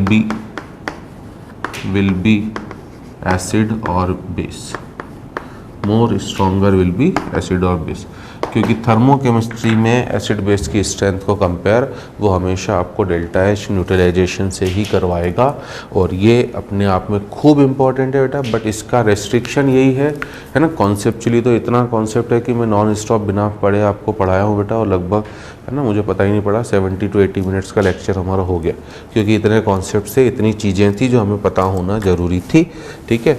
और अब मैं कुछ क्वेश्चंस एक दो छोटे मोटे और कराऊंगा बेटा, तो इसके ऊपर भी ये 4th टर्म है, after combustion formation bond enthalpy, ये 4th टर्म है जो मोस्ट इंपॉर्टेंट है, बट इसका लिमिटेशन इतना है कि ये केवल एसिड बेस पेयर के लिए ही एप्लीकेबल, और किसी पेयर पे आपको इसको लगाने की ज़रूरत ही नहीं है। तो I hope you have enjoyed today's session, we will meet in the next session, till then good bye.